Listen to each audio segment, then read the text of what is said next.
இன்றைக்கு கடந்த வாரமும் தேவனுடைய சில கோட்பாடுகளை நான் உங்கள் மத்தியில் நான் வைத்து கொண்டு வந்தேன். தேவன் ஒரு தேவ பிள்ளையினுடைய வாழ்க்கையில் செயல்படுகிறதா இருந்தால் அவர் தன்னுடைய ஏற்படுத்தி இருக்கிற கோட்பாட்டின் எல்லைகளுக்குள்ள தான் அவர் செயல்படுவார். அவருடைய கோட்பாட்டை மீறி அவர் செயல்பட மாட்டார். அவருடைய கோட்பாடு இன்னதென்று அறியாததினால நாம் பிள்ளையாக வேண்டிக் கொள்ளுகிறோம், பிள்ளையாக எதிர்பார்க்கிறோம். அதனால நாம் பெற்றுக்கொள்ளாமல் போய்விடுகிறோம். இது நம்முடைய விசுவாச வாழ்க்கையில் ஒரு இடறுதலை நமக்கு கொண்டு வருகிறது. தேவன் பக்கத்தில் ஒரு பிழையும் கிடையாது, பிழை எங்க பக்கத்தில் தான் இருக்கிறது. கடந்த வாரம் தாழ்மை உள்ளவர்களுக்கு தான் கர்த்தர் பதில் கொடுக்கிறார் என்று பார்த்தோம். தாழ்மையை எப்படி பெற்றுக்கொள்ளலாம்? உபவாச ஜெபங்களுக்கூடாகத்தான் பெறலாம் என்று சொல்லி உங்களுக்கு காண்பித்தோம். அதை போல அந்த வரிசையில் இன்றைக்கு இன்னொரு கோட்பாடு. நான் ஏன் இதெல்லாம் சொல்லித்தாரேன்டா, சபையில் இருக்கிற தேவ ஜனங்களுக்கு இது தெரியாது. இந்த தேவன் எப்படி செயல்படுகிறார், எப்படி செயல்படுவார் என்பது அறியாததினால, இந்த அறிவு இல்லாததினால சிலர் ஆவிக்குரிய பாரம்பரியத்தில் தொடர்ந்து வருகிறபடினால் நீங்கள் ஆவிக்குரிய சபையில் இருந்தாலும் ஆவிக்குரியவர்கள் போல ஜெபித்தாலும் உங்கள் ஜெபங்களுக்கு பதில் வருவதில்லை. ஆகவே தேவனுடைய இன்னொரு கோட்பாடு இன்றைக்கு தேவனுக்கும் மனிதனுக்கும் இடையிலே உள்ள பங்காளித்தன்மை,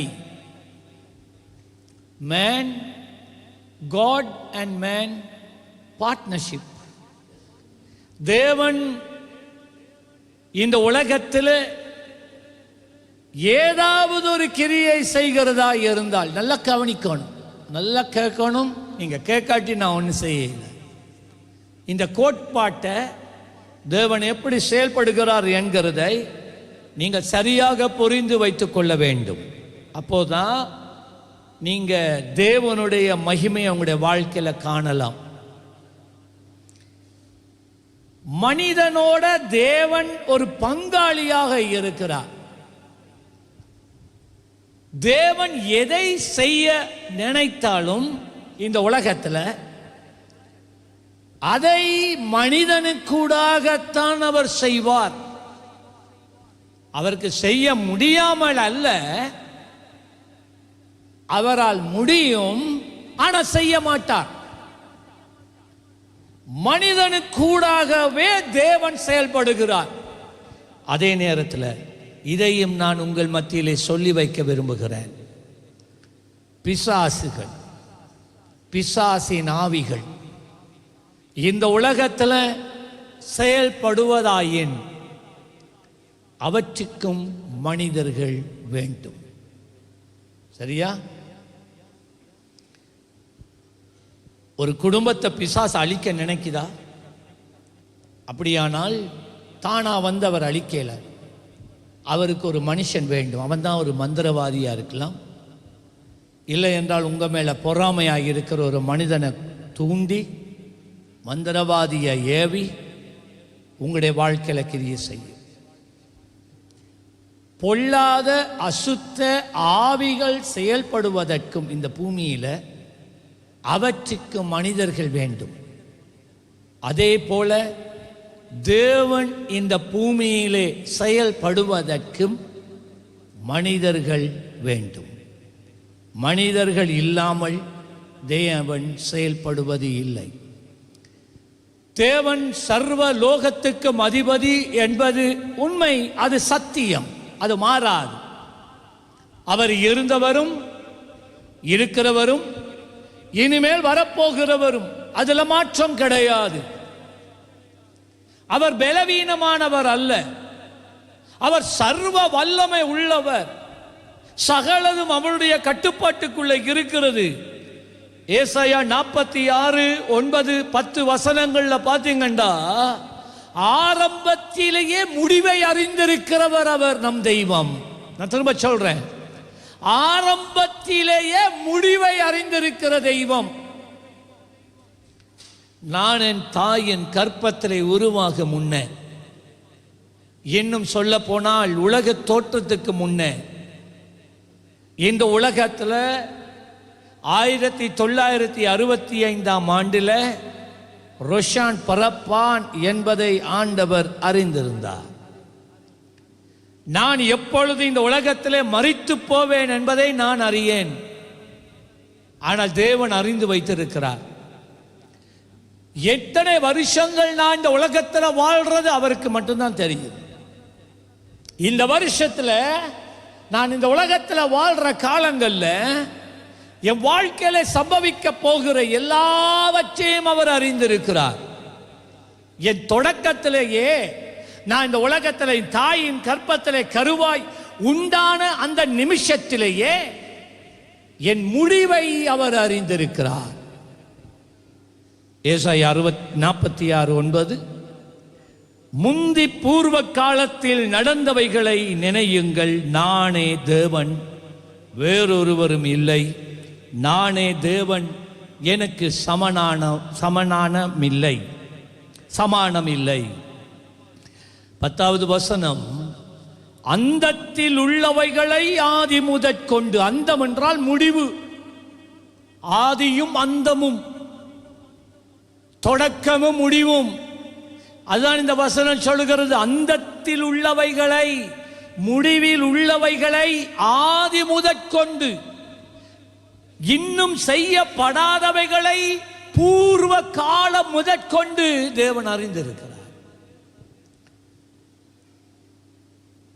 இப்போ இப்படியான இந்த மகிமையான மகத்துவமான தெய்வம் இந்த பூமியிலே ஏதாவது ஒரு காரியத்தை நிலைநாட்டுறதா இருந்தா, செயல்படுறதா இருந்தா, உன்னுடைய வாழ்க்கையில, உன் குடும்பத்தில், உன்னுடைய தொழிலில்,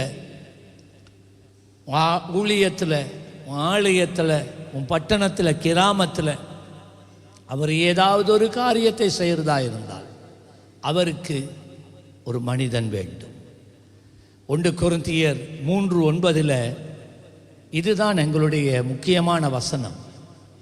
1 கொரிந்தியர் 3:9 இந்த கோட்பாட்டை அப்போஸ்தலனாகிய பவுல் இவ்விதமாக சொல்லுகிறார். நாங்கள் தேவனுக்கு உடன் வேலை ஆட்களாய் இருக்கிறோம்.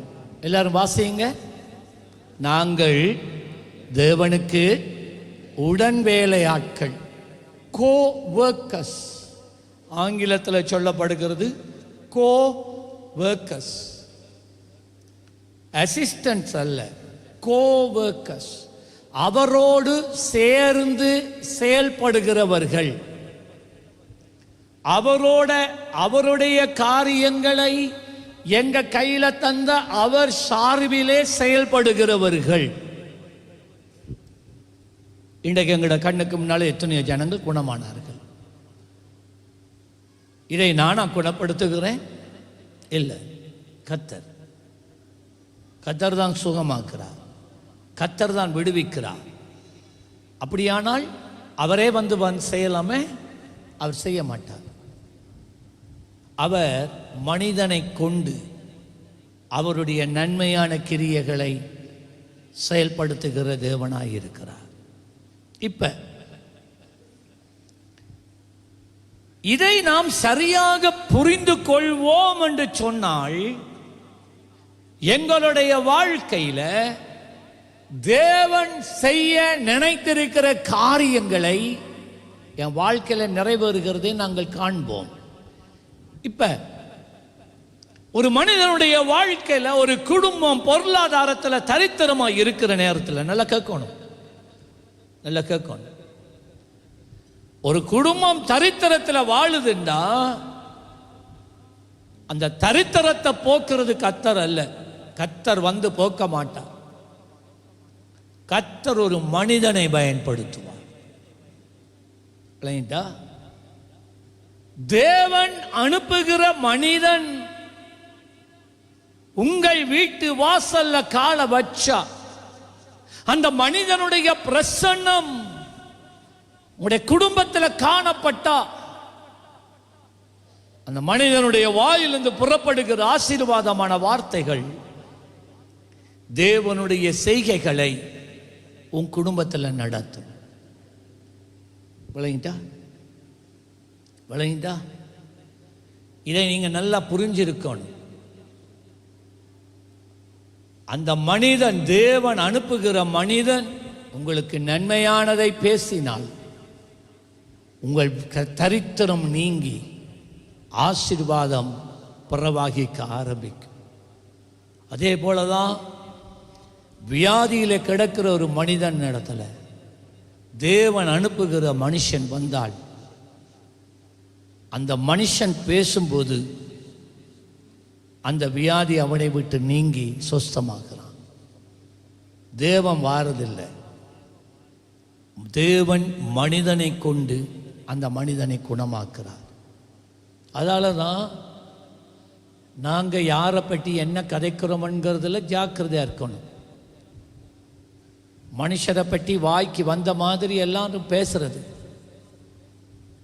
தேவன் எந்த மனிதனை வச்சு உண்ட வாழ்க்கையிலேயே ஒரு பெரிய திருப்பத்தை கொண்டு வர நினைக்கிறாரோ நீங்கள் அதை அறியல, அந்த கோட்பாடு உங்களுக்கு தெரியாது.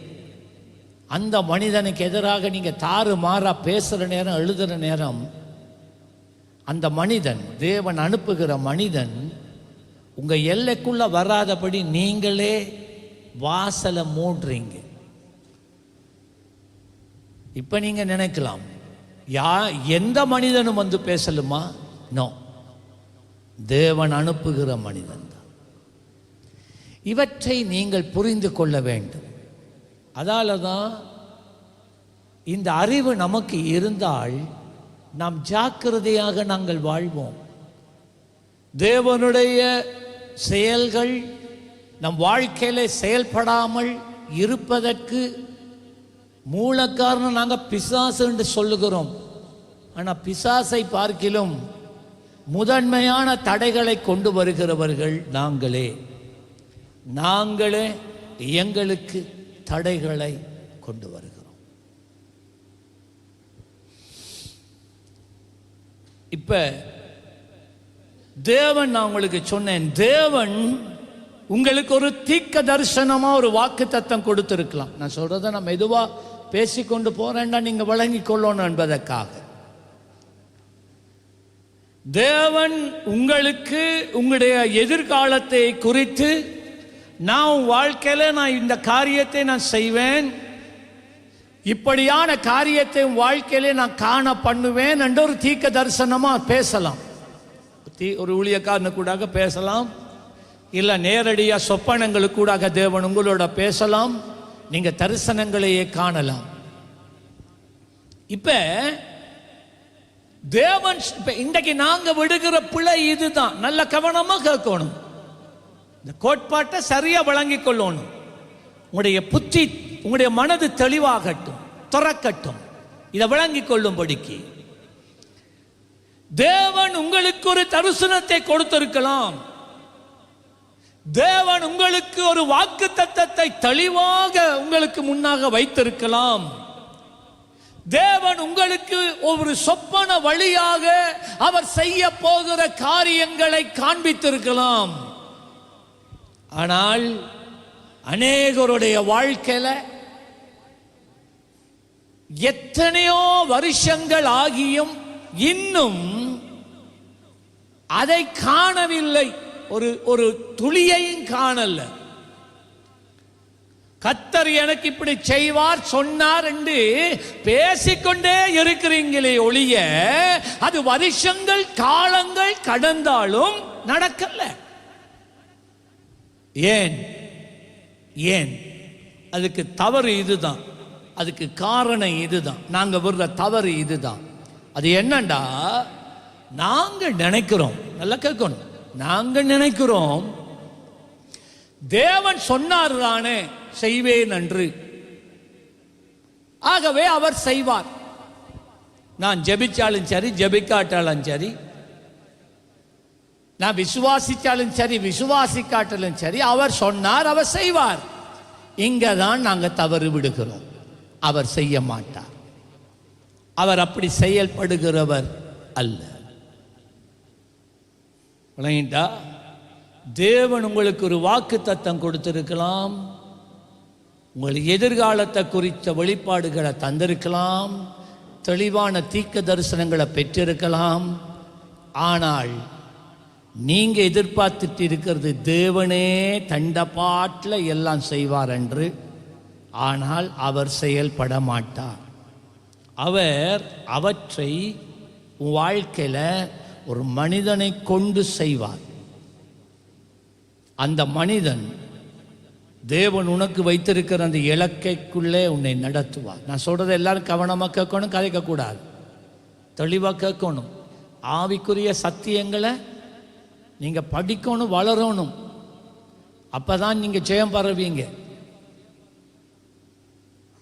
விளங்கிட்டா? இப்ப தேவன் சொன்னாரே, தேவன் காட்டினாரே, தேவன் முழங்கினாரே, அவர் செய்வாரே என்று நீங்க காத்திருந்து காத்திருந்து காத்திருந்து அது நடைபெறாம போற நேரத்தில் உங்களுடைய உள்ளத்தில் ஒரு இளைப்பு உண்டாகுது, ஒரு சோர்வு உண்டாகுது. இந்த வாரம் சாத்தான், இந்த வாரம் சாத்தான். இப்போ சாத்தான் வந்து சொல்றான், பாத்தியா பாத்தியா, கடவுள் கடவுள் என்று போனியே, ஜபம் ஜபம் என்று சொன்னியே, விடிய காலத்தில் 3 மணிக்கு எழும்பி ஜெபிச்சியே, உபவாசம் இருந்தியே, என்னத்தை கண்டா? என்னத்தை கண்டா? நீ எங்க உனக்கு நீ எதிர்பார்த்த சுகம் உனக்கு வரலையே, நீ எதிர்பார்த்த உண்ட விடுதலை உனக்கு கிடைக்கலையே, நீ எதிர்பார்த்து பேசிக்கொண்டு இருந்த அந்த தரிசனம் நிறைவேறலையே. பாத்தியா பாத்தியா, இப்படிதான் இந்த கடவுள். அதெல்லாம் தூக்கி எறிஞ்சிட்டு நான் சொல்ற ஆலோசனைய கேளு, இங்க வா, ரெண்டு உலகத்துக்குள்ள உங்களை கொண்டு போவான். ஏன்? ஆண்டவர் சொன்னது எனக்கு வாழ்க்கையில் செய்யல. கர்த்தர் பிரசங்கத்தில் வார்த்தையா சொன்னார், ஜெப நேரத்தில் தீர்க்க தரிசனமா சொன்னார். ஆனால் ஆண்டவர் என் வாழ்க்கையில் அதை நிறைவேற்றல. ஆகவே நானே இந்த வழியை நானே பார்த்துட்டு போகிறேன். சர்ச்சுக்கு வர அது என் கடமை. நான் செத்து போனால் என்னை வந்து அடக்கம் பண்ணுறதுக்கு சர்ச் வரணுமே, இல்லாட்டி என் பிள்ளைகள் கல்யாணம் கட்டுறதுக்கு சர்ச் வேணுமே, அதுக்கு தான் நான் சர்ச்சுக்கு வாரேன். ஆனால் அதோட என் வாழ்க்கை முடிஞ்ச ஆவிக்குரிய வாழ்க்கை. நல்ல கவனமாக கேட்கணும். இது உன்னுடைய ஆவிக்குரிய வாழ்க்கையில் தேவன் வைத்திருக்கிற அந்த மகா பெரிய திட்டத்துக்குள்ள அனுபவங்களுக்குள்ள அவர் உன்னை கொண்டு போக விரும்புகிறார். நீங்க நினைக்கிறீங்க ஆண்டவர் யாரெல்லாம் நான் முன்னுக்கெல்லாம் வர தேவையில்ல, யார் எனக்காக ஜெபிக்க தேவையில்ல, யார் என் மேல கையை வைக்க தேவையில்ல, நான் அப்படியே இருப்பேன், ஆண்டவரே என்ன தொடுவார். ஹலோ, அதால தான் இத்தனை வருஷமாகியும் உங்களுடைய ஆவிக்குரிய வாழ்க்கையில் அதே நிலைமையில இருக்கிறீங்க. ஆவிக்குரிய அனுபவங்கள் இல்லை. உங்களுடைய ஆவிக்குரிய வாழ்க்கையில் there is no breakthrough, ஒரு ஒரு ஒரு ஒரு விடிவு இல்லை உங்களுடைய வாழ்க்கையில். அதே வாழ்க்கையில வாழ்ந்துட்டு இருக்கிறீங்க. ஏன்? கர்த்தர் பேசுகிறார், ஒரு கூட்டம் எழும்பி வருதுங்க, தன் வாழ்க்கையை ஒப்பு கொடுத்து. இன்னொரு கூட்டங்க பின்னுக்கு நிற்குது, நான் போகத்தானே வேணும், இவன் கை வச்சுத்தானே எனக்கு ஜெபிச்சா தானே எனக்கு வரும், எந்த தெய்வம் என்னோட தான் இருக்கிறார். ஹலோ, அங்கதான் நீ தவறுகிறாய். அதால இத்தனை வருஷங்கள் ஆகியும் உன் பக்கத்தில் இருக்கிறவன் தேவனுடைய ஆவிக்குரிய அனுபவத்தை பெற்றுட்டு போறான். நீ காய்ந்து வறண்டு போய் இருக்கிறாய். உன் வாழ்க்கையில எழுப்புதல் இல்லை, ஒரு எழுச்சி இல்லை. ஏன்னா மனிதன் தேவையில்ல, மனிதன் தேவையில்ல என்று வாழ்ந்துட்டு இருக்கிறாய். மனிதர் வேண்டும், மனிதர் தயவும் வேண்டும், தேவ தயவும் வேண்டும். தேவ தயவு இல்லாமல் மனுஷர் தயவில் வாழ்ந்து பிழைக்க இயலாது. அதே நேரத்தில் தேவ தயவு மாத்திரம் பெற்றுக்கொண்டு மனுஷ தயவு இல்லாமல் வாழ்ந்தும் பிழைக்க முடியாது. வழங்கிக் கொள்ளணும். ஸோ சில நேரம் எங்களுக்குள்ள இருக்கிற கௌரவ பெருமைகள், அகங்காரங்கள், லேசின சோம்பேறித்தனம், இவைகள் நாம் தேவன் நமக்காக மனுஷருக்கூடாக அவர் தம்முடைய கிரியை செய்ய முற்படும் போது நாம் அதற்கு எதிர்த்து நின்று எங்களுக்குள்ளேயே சில தீர்மானங்களை எடுத்து அந்த வாசலால் கடந்துட்டு போகிறோம். ஆகவேதான் இதை நீங்கள் புரிந்து கொள்ள வேண்டும் என்பதற்காக உங்களுக்கு நான் இந்த கோட்பாட்டை, தேவன் செயல்படுகிற இந்த கோட்பாட்டை உங்கள் முன்பதாக நான் கொண்டு வந்து வைக்க விரும்புகிறேன். ஸோ இதை நீங்கள் அறிந்து கொள்றா, முதலாவது நீங்கள் புரிஞ்சு கொள்ள வேண்டியது என்னன்னா, தேவன் மனிதனை தமது சாயலிலே சிருஷ்டிக்கிறார். சிருஷ்டித்து இந்த உலகத்தை மனிதன் கையிலே கொடுக்கிறார். ஆதியாகமம் 1ஆம் அதிகாரம் 26, 27, 28 வசனம், தேவன் தமது சாயலாகவும் தமது ரூபத்தின் படியையும், பைபிளை எடுத்து மார்க் பண்ணுங்க, தமது சாயலும் தமது ரூபத்தின் படியையும் மனுஷனை உண்டாக்குவோமாக, அவர்கள் சமுத்திரத்தின் மச்சங்களையும் ஆகாயத்து பறவைகளையும் மிருக ஜீவன்களையும் பூமி அனைத்தையும் பூமியின் மேல் ஊறும் சகல பிராணிகளையும் ஆளக்கடவர் என்றார். தேவன் தம்முடைய சாயலாகவே மனுஷனை சிருஷ்டித்தார். நல்ல கேளுங்க, அவனை தேவ சாயலாகவே சிருஷ்டித்தார்.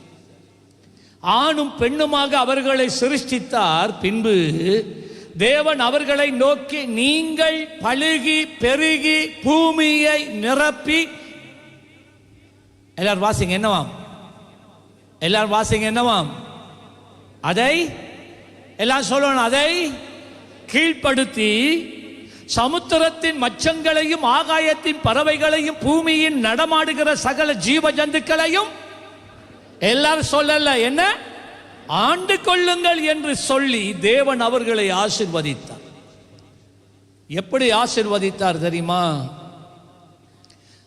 அவர் மனிதனுக்கு முன்ன இந்த பூமியையும் அதிலே தண்ணீரிலே வாழுகின்ற ஜந்துக்களையும் ஊர்வன மிருகங்கள் பறவைகள் எல்லாத்தையும் சிருஷ்டித்து தான் கடைசியா மனுஷனை சிருஷ்டித்துட்டு சொல்றார்,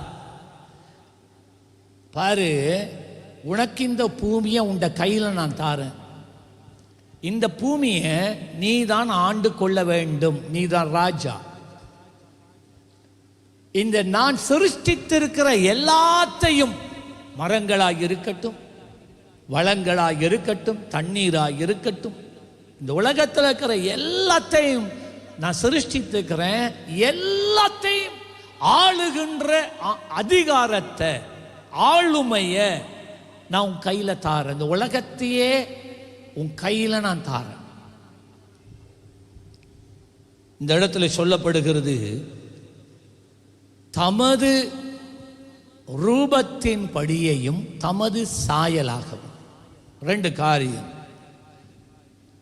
ஹிஸ் இமேஜ், அவருடைய ரூபம்.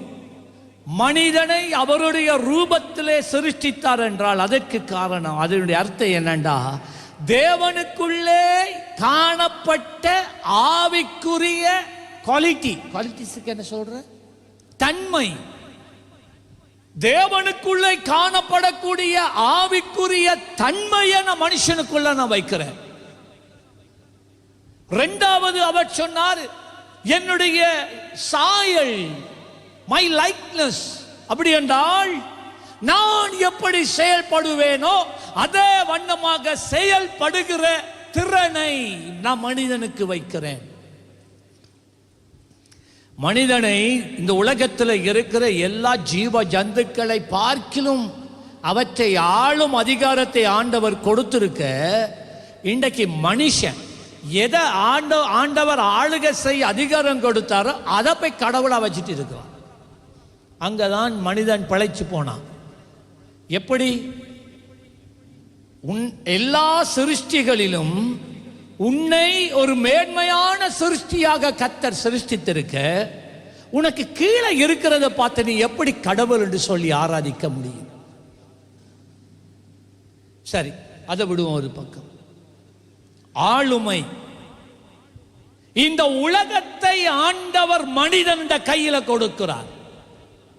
அதாலதான் இந்த உலகத்தை ஆண்டவர் மனிதன் கையில கொடுத்துட்டு சொல்றார், இந்த உலகத்துல நான் ஏதாவது செய்யறதா இருந்தா நான் உன்னை வச்சுதான் நான் செய்வேன், உன்னை கொண்டுதான் நான் செய்வேன். எனக்கு செய்ய இயலாம இல்லை, எனக்கு செய்ய முடியும், ஆனா உன்னை கொண்டுதான் நான் செய்வேன்டா. இந்த உலகம் உன் கையில வச்சிருக்கிறேன். எத்தனை பேருக்கு இதுவரைக்கும் விளங்கி இருக்கு? இன்னொரு வசனத்தை, இதே காரியத்தை நான் சங்கீதக்காரன் எழுதி இருக்கிறத பாருங்க. சங்கீதம் 8, 4, 5, 6 வசனம். மனுஷனை நீ நினைக்கிறதற்கும், ஆண்டவருக்கு மனுஷன் சொல்றான் ஆண்டவரை பார்த்து, மனிதனை நீ நினைக்கிறதற்கும் மனுஷகுமாரனை நீர் விசாரிக்கிறதற்கும் அவன் எம்மாத்திரம் என்கிறேன். இந்த அண்ட சராசரங்களை படைத்த ஒரே தெய்வம். இந்த அண்ட சராசரம் இந்த பூமி மாத்திரமில்லை, சூரியன், சந்திரன் எல்லாம் எவ்வளவு பெரிய விசாலம் உண்டு பாருங்க. இவற்றை எல்லாம் வேதம் சொல்லுகிறது, வானம் அவருடைய சிங்காசனம், பூமி அவருடைய பாதப்படி கால் வச்சிருக்கிற அவ்வளவு விசாலமான தெய்வம் நம் தெய்வம். அந்த பெரிய இந்த உலகத்தில் ஒரு சின்ன கண்டம் ஆசியா, அந்த ஆசியா கண்டத்தில் இருக்கிற ஒரு சின்ன தேசம் இலங்கை. அந்த சின்ன தேசத்தில் கிழக்கு மட்டக்களப்பு, அதுக்குள்ள இருக்கிற என்ன அவர் நினைக்கிறதுக்கு அவர் எம்மாத்திரம். நான் ஒரு புழு, நான் ஒரு தூசி, நான் ஒன்றுமே இல்லை. அதைத்தான் சங்கீதக்காரன் சொன்னான். இவ்வளவு மகத்தான தெய்வமே என்ன நினைக்கிறதுக்கு நான் எம்மாத்திரம். மனுஷனை நீ நினைக்கிறதுக்கு அவன் எம்மாத்திரம். மனுஷனுடைய காரியங்களை விசாரிக்கிறதுக்கு அவன் எம்மாத்திரம். நீர் அவனை தேவ தூதரிலும் சற்று சிறியவனாக்கினீர். அது என்ன அர்த்தம்? என்னண்டா, தேவ தூதர்களுக்கு மாம்சம் இல்லை, ரத்தம் இல்லை, இல்லைங்களா? அவர்கள் பூமியிலே பாவத்தினால் கரைப்படல்ல, அவர்கள் பரலோகத்தில் இருக்கிறார்கள், தேவனுடைய செயல்களை செய்து கொண்டிருக்கிறார்கள். மனிதன் இந்த விழுந்து போன பூமியில இருக்கிறான். அதுதான் நீர் அவனை தூதரிலும் சற்றே சிறியவனாக்கினீர். ஆனா தேவனே, நீர் மகிமையினாலும் கனத்தினாலும் அவனை முடிசூட்டினீர். மனிதனுக்குத்தான் கனம், மனிதனுக்குத்தான் தேவனுடைய மகிமை. வேறு எந்த ஒரு சிருஷ்டிக்கும் ஆண்டவர் கொடுக்கல. அதான் நாங்கள் விக்கிரகங்கள் வணங்குறது இல்லை. ஏன் அதால ஒரு விக்கிரகம் இங்கே இல்லை. நம்முடைய ஆண்டவர் ஒரு விக்கிரகத்துக்குள்ள, ஒரு படத்துக்குள்ள, ஒரு சுருவத்துக்குள்ள, ஒரு சிலுவைக்குள்ள நாம திணிக்க முடியாது. கையில கட்டுற நூலினால, இடுப்புல கட்டுற நூறால திணிக்க முடியாது. அவர் அவ்வளவு மகத்துவம் உள்ளவர். ஆனா அவருடைய மகிமை, அவருடைய கனத்தினால் அவர் எங்களை முடிசூட்டி இருக்கிறார். ஆதாம் ஏவாள் மேலே கர்த்தருடைய மகிமை சூழ்ந்து கொண்டது. அந்த மகிமை அவருடைய நிர்வாணத்தை மூடிக்கொண்டது. 6ஆம் வசனம், உம்முடைய கரத்தின் கிரியைகளின் மேல் நீர் அவனுக்கு ஆளுகை தந்து. பாத்தீங்களா, இந்த உலகத்தில் இருக்கிற தேவன் சிருஷ்டித்த ஏனைய சிருஷ்டிகளுக்கு மேலான அதிகாரம், ஆளுகிற தன்மை. அதால தாயா ஒரு மனிதன், ஒரு யானை பாகனை எடுங்க, ஒரு மனிதனை விட அந்த ஒரு யானை எவ்வளவு பெரியது. அந்த யானை சொல்றத, இந்த பாகன் சொல்ற, இந்த மனுஷன் சொல்றத யானை கேட்கலையா? இந்த யானை கேட்கலையா? எங்க இருந்து அந்த அதிகாரம் வந்தது? அதுதான் மனிதனுக்கு தேவன் கொடுத்த அதிகாரம். தேவன் படைத்த ஏனைய சிருஷ்டிகளும் அதை அறிந்திருக்கிறது. நாம் மனிதனுக்கு கீழே அடங்கி இருக்க வேண்டும். மனிதன் சொல்லுகிறபடி நான் நடக்க வேண்டும்.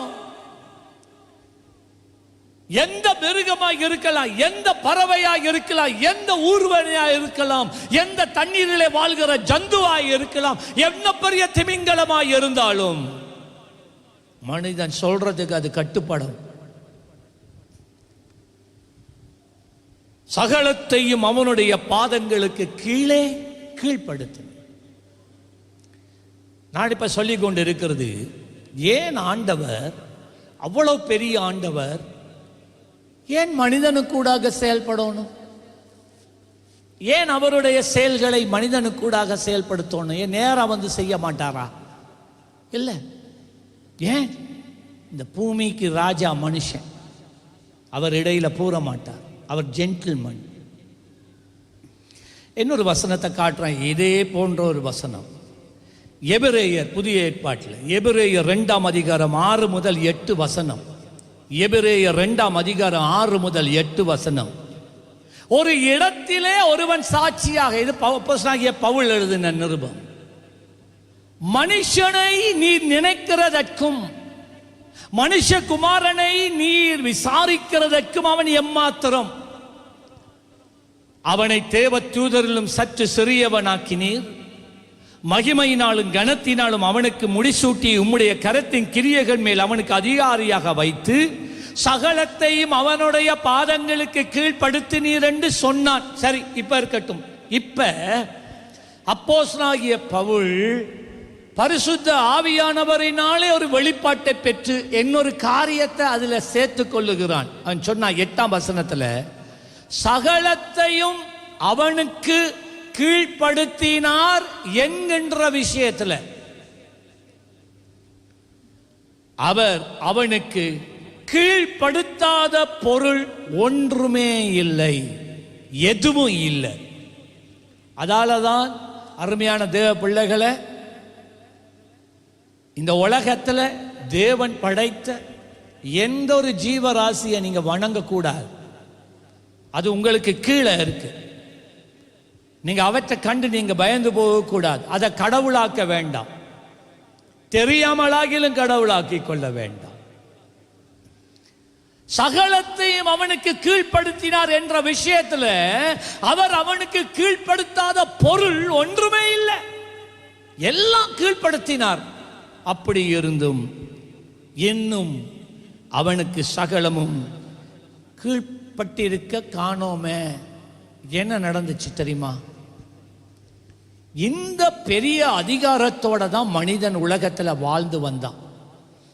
இப்படி வாழ்ந்து வரும்போது, ஆதாம் வாழ்ந்து வரும்போது, பிசாசு பார்த்தான், எப்படியாகிலும் இந்த மனிதனிடத்துல இருக்கிற இந்த அதிகாரத்தை நாம் பறிச்சு அதை எனக்குள்ளாக்கி கொள்ள வேண்டும் என்று சொல்லி ஏவாளை வஞ்சித்து தேவனுடைய கோட்பாட்டை மீற பண்ணி, கனியை புசிக்க பண்ணி, பாவம் செய்ய பண்ணி, தேவனுடைய மகிமையிலிருந்து விழப்பண்ணினது மாத்திரம் இல்லை, மனிதனுக்கு தேவன் கொடுத்த இந்த ஆளுமையை அவன் திருடி கொண்டான்.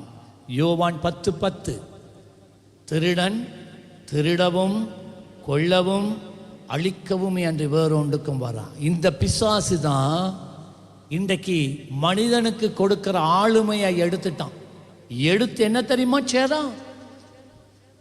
ஆண்டவர் எல்லாத்துக்கும் மேலாக மனிதனை உயர்த்தி இருக்க, மனிதனை எல்லாத்துக்கும் கீழே தாழ்த்துறான். ஆண்டவர் படைத்த அவருடைய ஜீவராசிகளை கும்பிட பண்ணினான். இன்றைக்கு என்ன நடக்குதுன்னு உங்களுக்கு தெரியும். ஃபிஜி தேசத்துக்கு போங்க, முதலைகளை வணங்குகிறார்கள். எகிப்து தேசத்துக்கு போங்க, நைல் நதியை வணங்குகிறாங்க, தண்ணீரை வணங்குகிறார்கள். இப்படியே நான் கணக்கு சொல்லிக்கொண்டே போவேன். இது எங்க இருந்து வந்தது? ஏதேன் தோட்டத்தில் மனிதனுக்கு தேவன் கொடுத்த அதிகாரத்தை பிசாசு திருடினதினால எல்லாத்தையும் மாத்திட்டோம். ஆனாலும் நல்ல கவனமாக கேளுங்க, தேவன் மனிதனுக்கு கொடுத்த ஒரு வாக்குறுதி இருக்கு. அதிகாரத்தை நீ பறிச்சிருக்கலாம் மனுஷன்ட்ட இருந்து, ஆனாலும் இந்த உலகத்தில் நான் செயல்படுறதா இருந்தா இந்த உலகத்தில் நான் மனிதனுக்கூடாகத்தான் செயல்படுவேன். ஆமென் சொல்லுங்க. அல்லேலூயா. ஆகவேதான் தேவன் இந்த மணிக்குலத்திலே மனிதனை மீட்பதற்காக தன்னுடைய சொந்த குமாரன் என்று பாராமல் இயேசு கிறிஸ்துவை அனுப்பின போது தேவன் எப்படி வர வேண்டி இருந்தது? மனிதனை மீட்க மனிதனாக வர வேண்டி இருந்தது. தேவனாக வந்து மனிதனுக்கு எதையும் செய்ய முடியாது. தேவன் மனிதனுக்குரிய மீட்பை, நல்லா கேளுங்க, தேவன் மனிதனை திரும்பவும் பாவ நிலைமையில இருந்து மீட்க மனிதனாக வருகிறார். மனிதனாக வந்து மனிதனுக்காக சிலுவையிலே மரித்து மனிதனை பாவத்திலிருந்து விடுதலையாக்கி பிதாவோடு இணைக்கிறார். இதுதான் தேவனுடைய கோட்பாடு. தேவனுடைய கோட்பாட்டை அவர் ஒரு நாளும் மீற மாட்டார். அதுதான் நான் வெள்ளனே உங்களுக்கு நான் சொன்னேன். தேவன் ஒருவேளை உங்களுக்கு நிறைய வாக்கு தத்தங்களை கொடுத்திருக்கலாம், தீர்க்க தரிசனமா தெளிவா பேசி இருக்கலாம், தரிசனம் சொப்பனங்கள் மூலமா பேசி இருக்கலாம். ஐயா, அவைகள் காண்பிக்கப்பட்டால் போல அதுதான் உன்னை குறித்து தேவனுடைய பெரிய விருப்பம், அதுதான் தேவன் உன்னை குறித்து வைத்திருக்கிற பெரிய திட்டம். ஆனாலும் அதை அவர் நேரடியாக வந்து நிறைவேற்ற மாட்டார். அதை மனிதனுக்கூடாகத்தான் வாழ்க்கையில் நிறைவேற்றுவார். ஆமென். எத்தனை பேருக்கு இது விளங்கிட்டு? சத்தியத்தை அறிவீர்கள், சத்தியம். இதே போலதான் பிசாசு. அவன் ஒருவனுடைய வாழ்க்கையை அழிக்க தீர்மானிக்கும் போது, என்ற பிசாசு ஒருவனுக்கும் எந்த ஒரு மனிதனுக்கு நன்மை செய்வதில்லை, எப்பயுமே தீமையை தான் செய்வான். பிசாசு ஒரு குடும்பத்தை அழிக்க அவன் முற்படும் போது, பிசாசு இந்த அசுத்த ஆவிகள் ஒரு மனிதனை கொண்டுதான் உங்களுக்கு எதிராக செயல்படுகிறான். ஏன்னா அதுக்கு நேரடியாக வந்து செயல்பட முடியாது. அதிகாரம் மனிதனுக்கு கொடுக்கப்பட்டு இருக்கிறது. புதிய ஏற்பாட்டுக்கு வாங்க. இயேசுசாமி சொன்னார் தம் சீஷர்களை பார்த்து, நான் விட்டு விட்டு போற ஊழியத்தை நீங்க தான் செய்ய போறீங்க. ஆகவே எருசலேமை விட்டு நீங்க யாருமே போயிடக்கூடாது. நான் என் பிதாவின் இடத்துக்கு போகிறது உங்களுக்கு நலமாய் இருக்கும். நான் போனால், ஏனென்றால் நான் போனால் என் பிதா உங்களுக்கு இன்னொரு தேற்றரவாளனை, பரிசுத்த ஆவியானவரை உங்களுக்கு அனுப்புவார். ஆகவே அந்த பரிசுத்த ஆவியானவரை பெற்றுக்கொள்ளும் வரைக்கும் ஒருவனாகில எருசலேமை விட்டு வெளியே போய் ஊழியம் செய்ய போகக்கூடாது. ஆமென் சொல்லுங்களேன். ஏன் ஆண்டவர் தம்முடைய ஆவிக்குரிய பரிசுத்த ஆவியானவரையும் பரிசுத்த ஆவியானவருக்கூடாக இயேசு சுவாமி செய்த அத்தனை கிரியைகளை செய்யத்தக்கதான வரங்களையும் ஏன் மனிதனுக்கு கொடுக்க வேண்டும்? யோசிச்சு பார்த்திருக்கிறீங்களா? ஏன் கொடுக்கணும்? தேவன் இன்றைக்கு வந்து ஒரு வியாதியசனை குணமாக்குவார் என்றால், தேவன் இன்றைக்கு வந்து பில்லி சூனிய மாந்திரிக கட்டுகளால் கட்டப்பட்டவரை அவரே வந்து விடுதலை ஆக்குவார் என்றால், நல்லா கேளுங்க ஊழியம் சேர, நீங்க சாபத்திலும் தரித்திரத்திலும் வியாதிகளிலும் சிக்குண்டு இருக்கிறவர்களை விடுவிக்க வேண்டுமானால் தேவனே வந்து விடுவிக்கிறாரா? இல்லையே, இல்லையே. மனிதன் வேண்டும், மனிதன் வேண்டும். மனிதனுக்காகத்தான், அதுக்காகத்தான் மனிதன் இயேசு சுவாமி செய்துவிட்டு போன ஊழியத்தை தொடர்ந்து செய்வதற்காக அவர் பரிசுத்த ஆவியானவரை அனுப்புகிறார். பரிசுத்த ஆவியானவர் ஒரு தேவனுடைய மனுஷனுக்குள்ள வரும்போது அவருக்குள்ளே இந்த வரங்களை அவர் கட்டளையிடுகிறார். ஞானத்தை போதிக்கிற வசனம், அறிவை உணர்த்துகிற வசனம் வார்த்தை, தீர்க்க தரிசன வரம், குணமாக்கும் வரம், விசுவாச வரம், அற்புதங்களை செய்கிற சக்தி, அந்நிய பாஷையும் வரம், அந்நிய பாஷைகளை வியாக்கியானம் பண்ற வரம், ஆவிகளை பகுத்தறிகிற வரம், அற்புதங்களை செய்கிற சக்தி. நான் சொல்லிட்டேன். பிசாசுகளை துரத்துகிற வல்லமை யாருக்கு கொடுத்தார்? தேவனுடைய ஊழியனுக்கு கொடுக்கிறார். ஏன் ஏன் தேவனே நேரடியாக வந்து விடுதலை கொடுப்பார் என்றால் ஏன் அவர் வரங்களை தம்முடைய சீஷர்களுக்கு கொடுக்கணும், அப்போஸ்தலருக்கு கொடுக்கணும், ஏன் தம்முடைய ஊழியர்களுக்கு இன்றைக்கு கொடுக்கணும்? நீங்க என்ன சொல்றீங்க? கொஞ்சம் பேர், நான் முன்னுக்கு போக தேவையில்லை, அவன் எனக்கு மேலே கையை வச்சு ஜெபிக்க தேவையில்லை, நான் பெற்றுக்கொள்ளுவேன். அப்படியா? இப்போ விளங்குதா ஏன் உங்களோட வாழ்க்கையில் விடுதலை இல்லை? இப்போ விளங்குதா ஏன் உங்களுடைய ஆவிக்குரிய வாழ்க்கையில் ஒரு எழுப்புதல் இல்லை? இப்போ விளங்குதா ஏன் உங்களுடைய வாழ்க்கையை சூழ இருக்கிற இருள் உங்களை விட்டு நீங்கதில்லை? தேவனுடைய கோட்பாடுகளை புரிந்து கொள். ஆமா, நான் ஒவ்வொரு வருஷமும் நான் ஆஸ்திரேலியாவுக்கு போனா நான் பாஸ்டர் பரிட்ட போவேன். ஏன் தெரியுமா? அவர் தான் என்னுடைய ஆவிக்குரிய தகப்பன். ஒவ்வொரு முறை போனாலும் 2 நாட்கள் அவரோட நான் செலவழிப்பேன். அந்த 2 நாட்களும் தேவனுடைய வார்த்தையை தான் நாங்கள் பற்றி தான் பேசுகிறது. 2 நாள் முழுவதும் வேறு எந்த ஒரு கதையும் கதைக்க மாட்டோம். பைபிளில் இருக்கிற வசனங்களையே பேசுவோம். நான் வரும்போது நான் சொல்லுவேன், பாஸ்டர் நீங்கள் எனக்காக ஜெபிக்கணும் பாஸ்டர்ண்டுவேன். அவர் எனக்காக ஜெபிப்பார். ஒவ்வொரு தடவையும் அவர் என் மேலே கையை வச்சு ஜெபிக்கும் போது உடனே நான் எதை உணர மாட்டேன். அவரை வீட்டை விட்டு வெளியில் ஏறி பிளேனில் வரும்போது நான் அதை உணர ஆரம்பிப்பேன். மனிதர்களுக்கூடாக தேவன் உன்னை அபிஷேகம் பண்ணுகிறார். மனிதனுக்கூடாக உடைய ஆவிக்குரிய வாழ்க்கையில் அடுத்த நிலைக்கு கர்த்தர் உன்னை நடத்தி செல்லுகிறார்.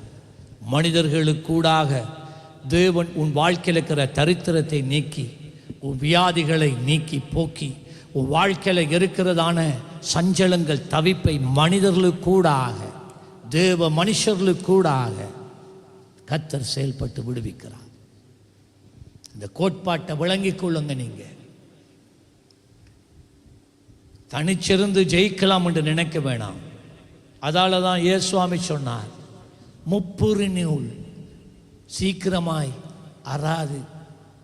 ஏன்னா 3 பேர், 2 மனிதர்கள், 6 பரிசுத்த ஆவியானவர். ஊழியத்துக்கு அனுப்பும்போது 2 பேராக அனுப்பினார். ஏன்?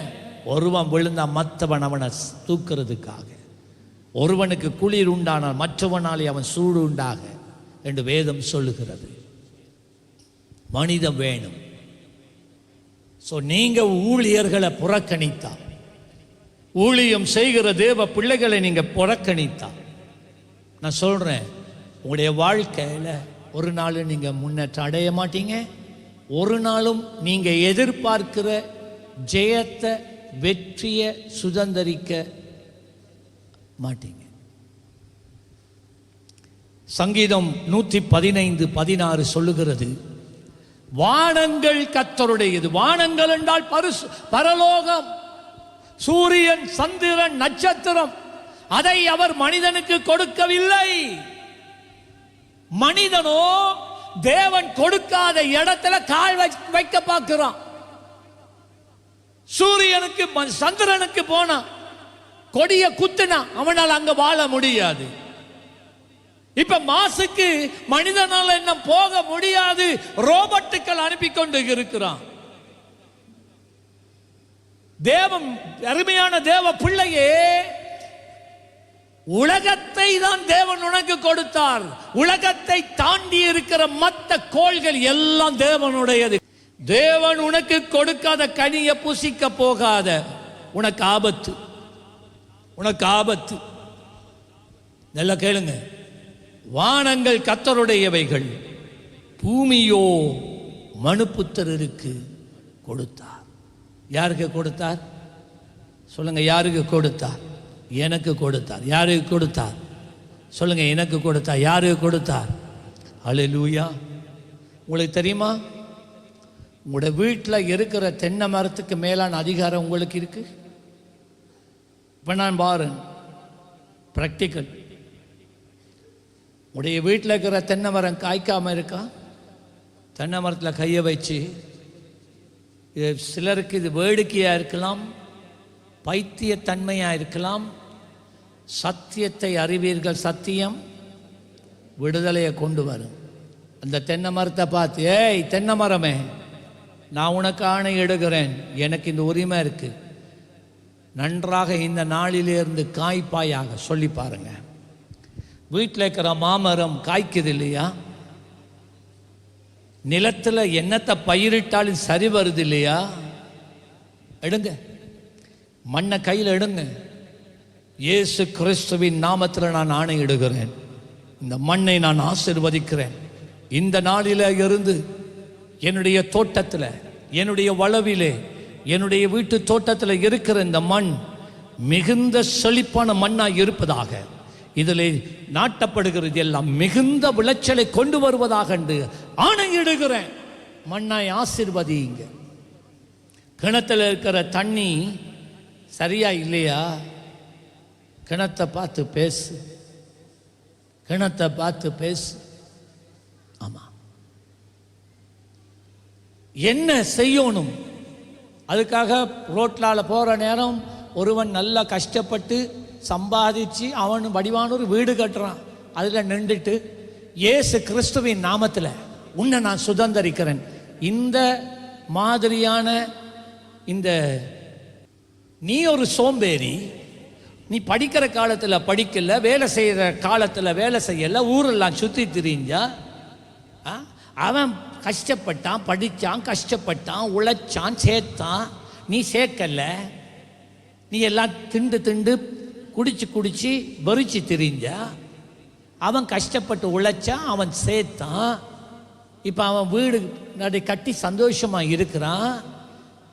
நீ என்ன சேர்ச்சுக்கு வந்தா போல பெரியாளா? உனக்கு அந்த அதிகாரம் உனக்கு கொடுக்கல, அந்த அதிகாரம் உங்களுக்கு இல்லை.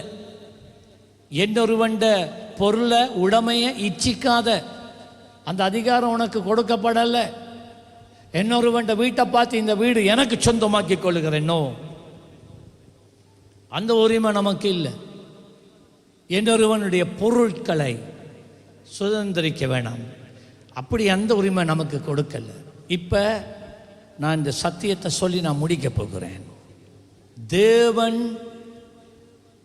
உங்களுடைய வாழ்க்கையில் செய்ய நினைத்த காரியம் அது உங்களுக்கு தெளிவாக தெரிந்தாலும் அதை மனிதனுக்கூடாகவே செய்கிறார் என்பதை நான் ஆணித்தரமாக உங்களுக்கு காண்பிக்க நான் விரும்புகிறேன். யோவான் 5ஆம் அதிகாரம் 5 முதல் 9 வசனத்தை வாசிங்க. ஆனால் அங்கே 38 வருஷங்கள் வியாதிப்பட்ட ஒரு மனுஷன் இருந்தான். அவனால் நடக்க முடியலை. அவன் இருந்த இடம் பெத்தெஸ்தா என்று சொல்லப்பட்ட ஒரு குளத்துக்கு பக்கத்தில். அந்த பெத்தெஸ்தா குளத்தில் இருந்தால் போல ஒரு அற்புதம் நடக்கும். திடீரென்று பார்த்தா அந்த குளம் தண்ட பாட்டில் குழம்பும், கலங்கும். கலங்கினோடனே யார் முதலாவது அந்த கலங்கிறத கண்டு அதுக்குள்ள பாயிறானோ அவனுக்கு எப்பேற்பட்ட வியாதியாக இருந்தாலும் அவனுக்கு சுகம் கிடைக்குது. இந்த நம்பிக்கை அவர்களிடத்தில் இருந்தது. அவர்கள் சொன்னார்கள், ஒரு தேவ தூதன் வந்து கலக்கினார். ஆகவே இங்கே ஒரு மனிதன் 38 வருஷமா நடக்க முடியாது, உருள முடியாது, பரல முடியாது. குளம் கலக்கப்படுகிற நேரம் போயிட்டு அவனை தூக்கி போறதுக்கு யாரும் இல்லை, உதவி செய்ய யாரும் இல்லை. அதால 38 வருஷம் அற்புதத்தை எதிர்பார்த்துட்டு நிற்கிறான். இயேசு வருகிறார். நல்ல கேளுங்க, இயேசு அங்க வாரா. ஏன் இங்க இருக்கிறா? ஐயா 38 வருஷம் ஐயா சொன்னான்.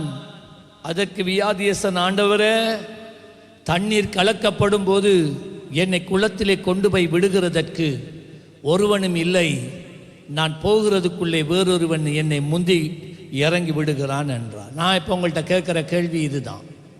இயேசு உடனே அவனை பார்த்து சொன்னார், எலும்பு படுக்கையை சுருட்டி கொண்டு போ. எங்கேருந்து நாம் வியாதி பறந்துச்சோ தெரியா. 38 வருஷம் நடக்காட்டி மூட்டுக்கள் எல்லாம் இறுகி கல்சியம் பிடிச்சி இறுகி இருக்கு, இடுப்பெல்லாம் இறுகி போய் இருக்கு, முழங்கால்கள் இறுகி போய் இருக்கு. 38 வருஷம் நடக்கல, அவனால் உருள கூட முடியாது. எப்படி அவனால் எழுந்திருக்க முடிந்தது? எப்படி அவனால் நடக்க முடிந்தது? ஐயா, இவன் எதிர்பார்த்துட்டு இருக்கிறான் ஆண்டவர் தேவதூதனை அனுப்பி இவனுக்கு சுகம் கொடுப்பாருண்டு. ஒரு நாள் அவனுக்கு கிடைக்கல. இன்றைக்கு நீங்க அப்படித்தான் எதிர்பார்த்துட்டு இருக்கிறீங்க. தேவதூதன் வருவார் பாஸ்டர், தேவதூதன் வருவார் பாஸ்டர். மனிதன் வேண்டும். இயேசு வந்தார், எலும்பு என்றார், படுக்கையை சுருட்டண்டார், வீட்டை போ என்றார். அவ்வளவுதான். மனிதன், தேவன் இந்த மனிதனுடைய வேதனையை கண்டார். ஏன் ஆண்டவருக்கு முடியாதா? இவன் தண்ணியில் விழுந்தா தானே இவனுக்கு சுகம் வரணும். இவனை சுகமாக்க வேண்டும் என்றால் ஆண்டவரே தம்முடைய ஒரு தூதனை அனுப்பி சுகம் உண்டாக கடவுதென்று சொல்லியிருக்கலாமே. 38 வருஷம் செய்யலையே. ஏன்? ஏன்? இயேசு செய்தார். அப்போஸ்தலர் 3ஆம் அதிகாரம் 2 முதல் 8 வசனம். எருசலேம் தேவாலயத்தில் ஒரு மனிதன், அது வேதம் சொல்லுகிறது, அவன் தாயின் வயிற்றில் இருந்து சப்பானியாய் பிறந்த ஒரு மனுஷன். அவன் பிறந்ததே ஒரு சப்பானி. வாழ்க்கையில் அவன் நடந்ததே கிடையாது. அந்த பெற்றோர் இவனை வைத்து சம்பாதிக்கிறதுக்காக இவனை கொண்டு வந்து தேவாலயத்தினுடைய வாசல்ல வச்சு பிச்சை கேட்பான். போறவன் வார, ஐயா ஐயா காசு தாங்க, ஐயா பிச்சை போடுங்க. அந்த வழியா அன்றைக்கு யோவானும் பேதுரும் வாராங்க.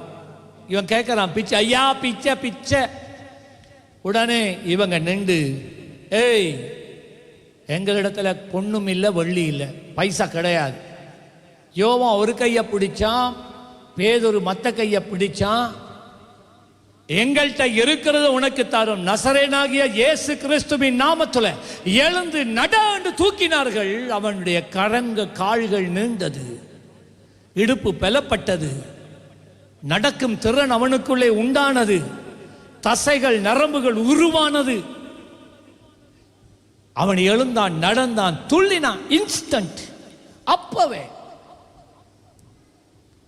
ஆண்டவருக்கு தெரியாதா இத்தனை வருஷம் இவன் வியாதிப்பட்டு இருக்கிறான்? அவனுக்கு 32 வயசு. தெரியாதா இவனுக்கு ஒரு அற்புதம் வேணுமுண்டு? தேவதூதனை அனுப்பி அவர் அற்புதம் செய்யக்கூடாதா? பிரியமானவர்களே, நன்றாக கவனியுங்கள். தேவன் உண்மையிலே மனதுருகினாலும், தேவன் உண்மையிலே பிரியமாய் இருந்தாலும் அவர் ஒரு மனிதனை அனுப்பித்தான் அற்புதம் செய்வார். அப்போஸ்தலர் 8ஆம் அதிகாரம் 3 முதல் 13 வசனங்கள். சமாரியாவுக்கு பிலிப்புவை கர்த்தர் கொண்டு போனார். ஆவியால் ஏவப்பட்டு போனார். அங்கே மிகுந்த அற்புதங்கள் நடந்தது. ஒரு மனுஷன், அநேகரிடத்தில் இருந்து அசுத்தாவிகள் மிகுந்த சத்தத்தோட கூப்பிட்டு அவர்களை விட்டு புறப்பட்டது. 7ஆம் வசனத்தில் அநேகர் திமிர்வாதக்காரரும் சப்பானிகளும் குணப்பட்டார்கள். நிறைய அற்புதங்கள். மந்திரவாதிகளே ஆண்டவராய் இயேசு கிறிஸ்துவை ஏற்றுக்கொண்டார்கள். ஒரு மனிதன், தேவன் ஒரு மனிதனுக்கூடாக கிரியை செய்தார். எசேக்கியேல் 37ஆம் அதிகாரத்தில் ஆண்டவர் எசேக்கியா என்கின்ற ஒரு தீர்க்கதரிசியின் இடத்துல வந்து ஆவியானவர் சொன்னார், என் ஜனங்கள் ஆவிக்குரிய வாழ்க்கையில மடிந்து போய் இருக்கிறார்கள். என்னப்பா செய்ய? ஆவியானவர் என்ன தெரியுமா செய்தார்? இந்த எசேக்கியா தீர்க்கதரிசிக்குள்ள இறங்கினார்.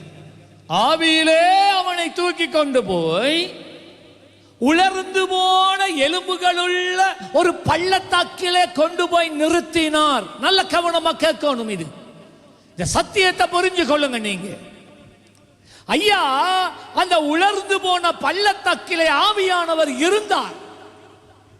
ஆனால் அந்த எலும்புகளுக்கு ஒன்று நடக்கல, அது உலர்ந்து போயே இருந்தது. இப்ப ஆவியானவர் சொன்னார், எசேக்கியேலை பார்த்து கேட்கிறார், இந்த எலும்புகள் உயிரடையுமா? இவன் சொன்னா எனக்கு தெரியாது. அப்போ ஆவியானவர், நல்லா கேட்கணும், அப்போ ஆவியானவர் சொல்லுகிறார், நான் சொல்றத நீ சொல்லு. நல்ல கேளுங்க. ஆவியானவர் சொல்லுவார் என்று எதிர்பார்த்துட்டு இருக்கிறீங்களா? அது இட் வில் நெவர் ஹேப்பன். அது ஒரு நாள் நடக்காது. ஆவியானவர் ஒரு மனிதனை ஏவி, அந்த மனிதன் ஆவியானவருடைய ஏவுது எதை பேசினானோ உடனே நடக்கும். ஆவியானவருக்கு வார்த்தை இருந்தது. இந்த உலர்ந்து போன எலும்புகள் உயிரடைய வேண்டும் என்கிற தாகம் இருந்தது. ஆனால் ஆவியானவரால் அந்த உலர்ந்து போன எலும்புகளை உயிரடைய பண்ண முடியவில்லை. ஆகவே எசேக்கியேல் தீர்க்கதரிசியை தேடி போய் ஆவியானவர் எசேக்கியேல் தீர்க்கதரிசிக்குள்ளே உட்பிரவேசித்து எசேக்கியேலை கொண்டு வந்து சொல்லுகிறார், நான் சொல்றத நீ பேசு. சொல்லுங்க, நான் சொல்றத நீ பேசு. சும்மா பேசினெல்லாம் நடக்காது. ஆவியிலே நிறைந்திருக்கிற ஊழியர்கள் பேசினா தான் நடக்கும். இன்றைக்கு அநேக ஊழியர்கள் கர்த்தர் சொன்னார் என்று பொய்யெல்லாம் சொல்றாங்க. அவங்க சொல்றது ஒரு நாள் நடக்காது.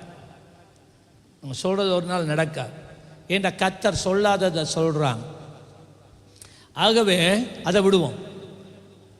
உடனே எசேக்கியேல் ஆவியானவர் சொல்றத அவன் வாயால் அறிக்கை செய்றான். உலர்ந்த எலும்புகளே எலும்பு, அவ்வளவுதான். உடனே சத்தம், இரைச்சலின் சத்தத்தை அவன் கேட்டான். இரைச்சலின் சத்தம் என்ன? எலும்புகள் அசைய தொடங்கிட்டு மனிதன் பேசினான். உலர்ந்த எலும்புகள் ஒரு சேனையாக நின்றது. கையை தட்டி ஆண்டவருக்கு நன்றி சொல்லலாம். எனக்கு கட்டளையிட்டபடியே நான் தீர்க்க தரிசனம் உரைத்தேன். நான் தீர்க்க தரிசனம் உரைக்கையில் ஒரு இரைச்சல் உண்டாகிட்டு, இதோ அசைவு உண்டாகி ஒவ்வொரு எலும்பும் தன் எலும்போடு சேர்ந்து கொண்டது. நல்ல கையை தட்டி நீங்க ஜெபிக்கிற நேரத்தில் இதை பழகி கொள்ளுங்க, பிராக்டிஸ் பண்ணுங்க. ஆவியானவர் பேச சொல்லுவார், உன் பிள்ளைகள் மேல பேச சொல்லுவார், உன்னுடைய சூழ்நிலை மேலாக பேச சொல்லுவார், உன் நண்பனுடைய வாழ்க்கைக்காக பேச சொல்லுவார். நீ தைரியமாக பேசு. நீ பேசும்போது ஆவியானவர் செயல்படுவார். சொல்லுங்க, நான் பேசும்போது. எல்லாரும் சொல்லல, நான் பேசும்போது ஆவியானவர் செயல்படுவார். எல்லாரும் சொல்லல, நான் பேசும்போது ஆவியானவர் செயல்படுவார். நான் பேசாதிருந்தால் ஆவியானவர் செயல்பட மாட்டார். நான் பேசினால், நான் பேசுகிறது எதுவோ அதை ஆவியானவர் செய்து முடிப்பார். நல்ல கையை தட்டி, நல்ல கையை தட்டி. வெளிப்படுத்தல் 1ஆம் அதிகாரம். கடைசி கால திருச்சபைக்கு ஆண்டவருடைய உள்ளத்திலே ஒரு ஏக்கம் உண்டாகிறது. அது என்னவென்றால், இந்த கடைசி காலத்தில் என்ன நடக்க போகிறது என்பதை சபைக்கு வெளிப்படுத்த வேண்டும் என்று தேவனுடைய உள்ளத்தில் ஒரு ஏக்கம். ஏனியா, ஒரு ஒரு தூதனை ஆண்டவருக்கு அனுப்ப முடியாதா? காபிரியல் தூதன் அனுப்பலாதா? காபிரியல் தூதனை அனுப்பி அந்த வெளிப்பாட்டை கொடுக்க முடியாதா? அனுப்பல. முடியும், ஆனால் அவர் செய்ய மாட்டார். அவர் என்ன செய்தார் தெரியுமா? பத்மு என்கிற தீவுக்கு பனிஷ்மெண்டா எல்லாரையும் கொலை செஞ்சிட்டாங்க தீர்க்கதரிசிகளை. இவனை கொலை செய்ய முடியல. யோவான எரிகின்றதான ஒரு கொதிக்கிற எண்ணெய் இருந்த ஒரு பானைக்குள்ள இவனை தலைகீழாக கட்டி யோவானை, இயேசுவினுடைய மார்பிலே சாய்ந்திருந்த சீஷன், தலைகீழாக அந்த பானைக்குள்ள இறக்குறாங்க. பரலுக்குள்ள கொதிக்கிற எண்ணெய்க்குள்ள எல்லாரும் கை தட்டுறாங்க. பொறிஞ்சு வருவார் வெளியில இருந்து. கொஞ்ச நேரத்தால வெளியில எடுத்தா தலைமை கூட பொசுங்கல் ஐயா. அப்படியே வாரா, சிரிச்சு கொண்டு வாரா. தேவனை மகிமைப்படுத்தி கொண்டு வாரா. இது சரித்திரம். பயந்தார்கள். ஐயோ, இவனை எப்படி கொல்றது? கொல்ல முடியாது. அவனை பிடிச்சி பத்மூன்னு சொல்லப்பட்ட ஒரு தீவு, மனிதர் இல்லாத, மரம் இல்லாத, குடிக்க தண்ணீர் இல்லாத, வெயிலுக்கு ஒதுங்கக்கூடிய ஒரு நிழல் கூட இல்லாத ஒரு இடத்துக்கு அவன் அனுப்பப்பட்டான். அங்கேயாவது போய் செத்துப்போம். அவன் முதிர் வயதில் தான் செத்தான். அவன் என்ன சாப்பிட்டான், என்ன குடிச்சான், இதுவரைக்கும் யாருக்கும் தெரியா. ஆனால் தேவனுடைய ஆவியானவர் அங்கே அவன்கிட்ட போனார். ஆண்டவர் அவனை தெரிந்து கொண்டு சொன்னார், கடைசி கால திருச்சபை இனிமேல் சம்பவிப்பவைகளை எல்லாம் அறிந்திருக்க வேண்டுமே, வா என்று சொல்லி ஆவியானவர் அவனுக்குள்ளே இறங்கி அவனை ஆவிக்குள்ளாக்கி பரலோகத்துக்கே கொண்டு போனார். அங்கே ஆண்டவர் எல்லாவற்றை குறித்த வெளிப்பாட்டையும் கொடுத்தார். திருப்பி பத்ம தீவில் கொண்டாந்து இறக்கினார். அவன் அந்த ஏடுகளிலே அவற்றை எழுதி, அவன் கண்டது, ஆண்டவர் சொன்னது, இனிமேல் நடக்க போகிறது, நியாய தீர்ப்பு, இதெல்லாம் சொல்லி எழுதி அதை பானைகளிலே எங்கே தான் பெற்றுக்கொண்டான் தெரியும், அந்த பத்ம தீவிலே புதைத்து வைத்தான். அதுதான் உங்களுடைய பைபிளில் இருக்கிற கடைசி புத்தகம், வெளிப்படுத்தின விசேஷம். அதுதான் அவன் கண்டது. என்ன சொன்னான்?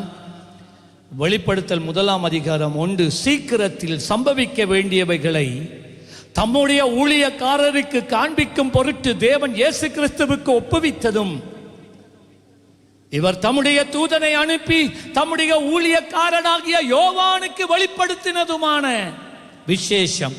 10ஆம் வசனம், கர்த்தருடைய நாளில் நான் ஆவிக்குள்ளானேன். அப்பொழுது எனக்கு பின்னாலே எக்காலம் போன்றதான ஒரு பெரிய சத்தத்தை கேட்டேன். 11ஆம் வசனம், ஆண்டவர் உரைத்தார், நான் அல்பாவும் ஒமேகாவும் முந்தினவரும் பிந்தினவருமாய் இருக்கிறேன். நீ காண்கிறதை ஒரு புத்தகத்திலே எழுது.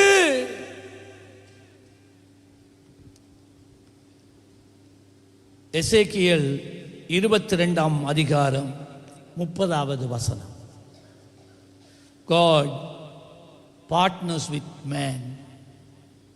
தேவன் மனிதனை தங்களுடைய உடன் வேலையாட்களாய் பங்காளியா தெரிந்து கொண்டு பரலோகத்தின் திட்டங்களை பூமியிலே நிறைவேற்றுகிறார். ஆகவேதான் தேவனுடைய ஊழியர்களை நீங்கள் சாதாரணமாக எண்ணிக்கொண்டு போக வேண்டாம், போகக்கூடாது. ஏன்னா அவங்களுக்கு கூடாக தேவன் பலத்த காரியம் செய்வார். எத்தனை பேர் சொல்லுவீங்க, நான் ஜேசப்பாவுடைய ஊழியக்காரன் சொல்கிறாங்க, கையை உயர்த்துங்க. நீ தான் அந்த மனிதன், நீங்கள் தான் அந்த மனிதன். உங்களுக்குரிய செய்தி தான் இது. எசேக்கியேல் 22:30, நான் தேசத்தை அழிக்காதபடிக்கு திறப்பிலே நிற்கவும் சுவரை அடைக்கவும் தக்கதாக ஒரு மனுஷனை தேடினேன். ஒரு மனுஷனை தேடினேன், ஒருவனையும் காணல. தேசத்தை அவர் தேசத்தினுடைய அக்கிரமங்கள் பெருகினபடினால் தேவன் தம்முடைய கோபாக்கினை நியாய தீர்ப்பை ஒரு தேசத்துக்கு மேல ஊற்ற அவர் எத்தனிக்கிறார். ஆனால் அவருடைய உள்ளம் ஏங்குது, ஐயோ இதை தடுத்து நிறுத்துறதுக்கு காபிரியல் தூதனால முடியாது, மிகாவேல் தூதனால முடியாது, எவராலும் பரிசுத்தவான்களால முடியாது. பரலோகத்தில் இருக்கிற பரிசுத்தவான்கள் இரத்த சாட்சிகளாய் கேட்டு ஜெபிச்சு முடியாது. பூமியில இருக்கிற ஒரு மனுஷன், ஐயா மனதுருகும் ஐயா. ஆண்டவர் நினைவையை பார்த்து சொன்னார் யோனா கூடாக, 40 நாட்கள்ல நினிவா தேசத்தை கர்த்தர் அழிக்க போகிறார். ஒரு மனிதன் இவ போக இல்லாதன்றான். தேவன் எப்படியோ பைபோஸ்டில் கொண்டு போனா சத்தியத்தை சொன்னான். ஜனங்கள் மனம் திரும்பினார்கள். ஒரு மனிதன் அவர்கள் மனம் திரும்புகிறதை கண்டு தேவன் அவர்கள் மேலே வைத்திருந்த நியாய தீர்ப்பை திருப்பி நிறுத்தினார். அதை தொடர்ந்து சுமார் 100 வருடங்கள், நான் சொல்றேன் கேளுங்க, சரித்திரம் சொல்லுகிறது, சுமார் 100 வருடங்கள் நினிவே தேசம் காக்கப்பட்டது. ஒரு மனிதன்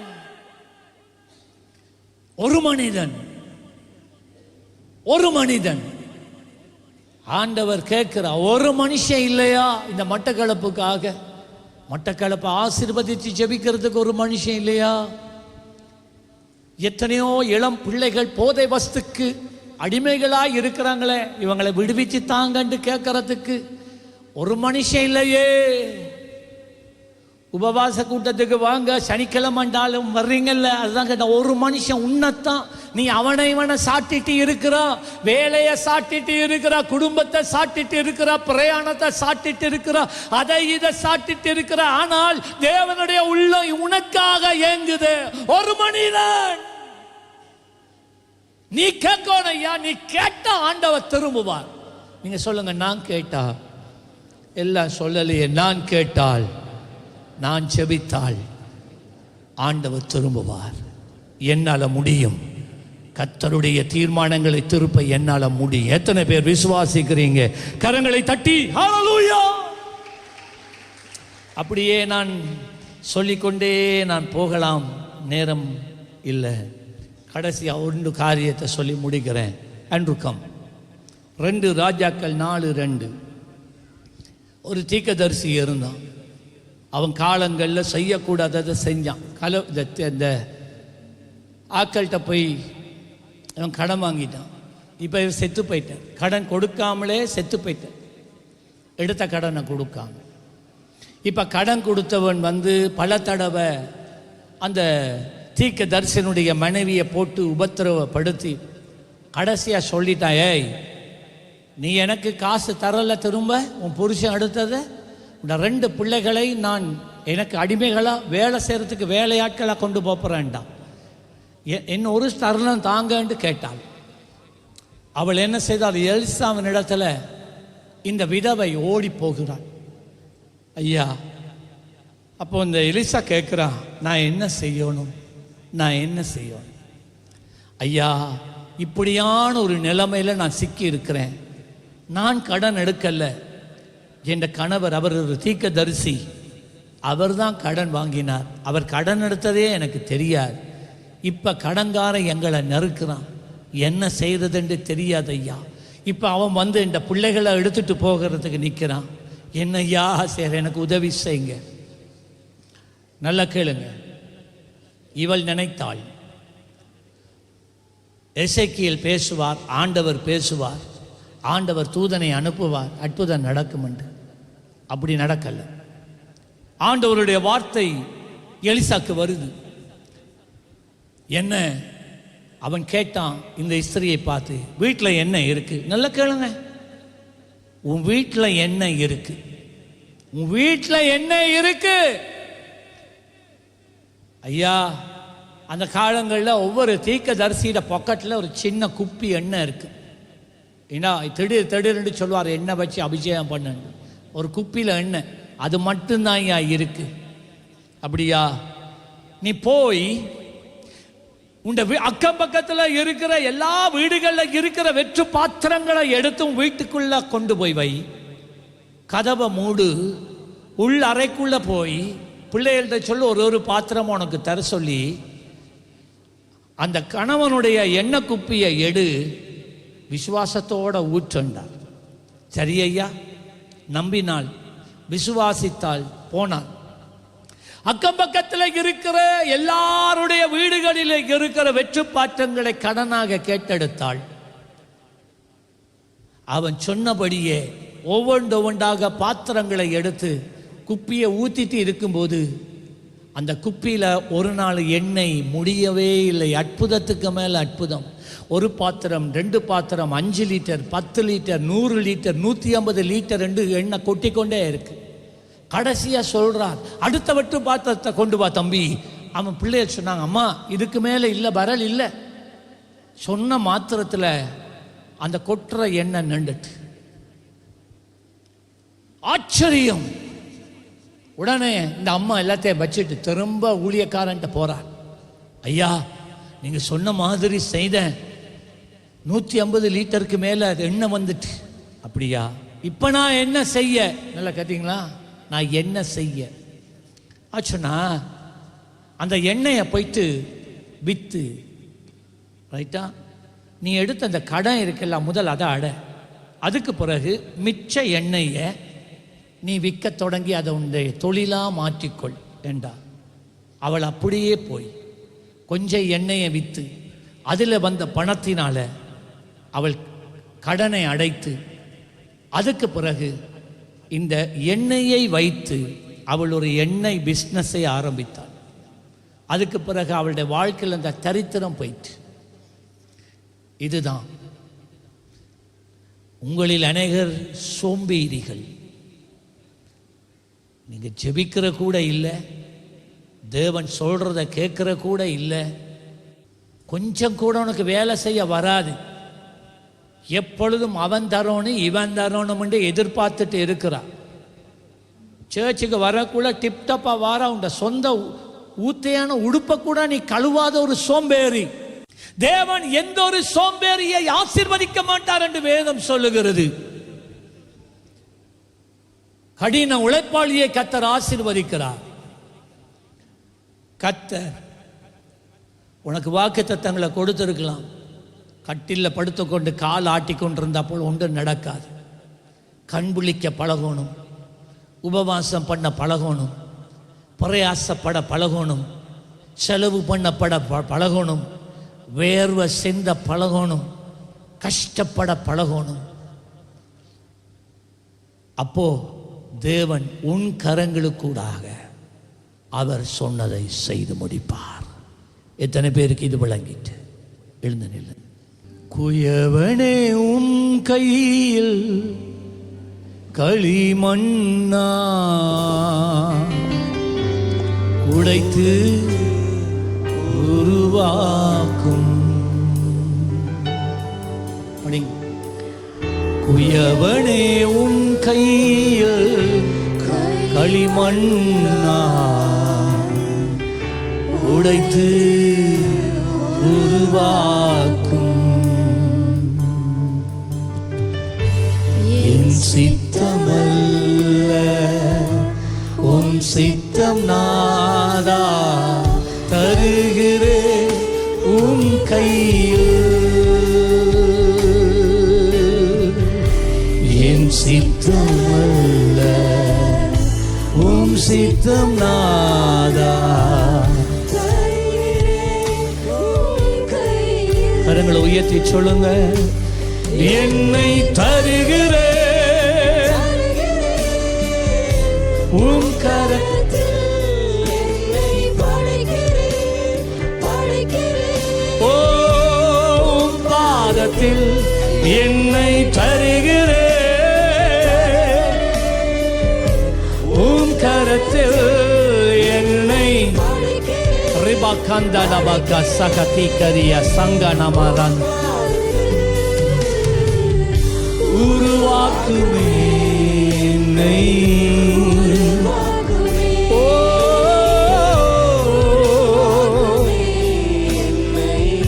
உருவாக்குமே இயேசுவே ராஜாவே.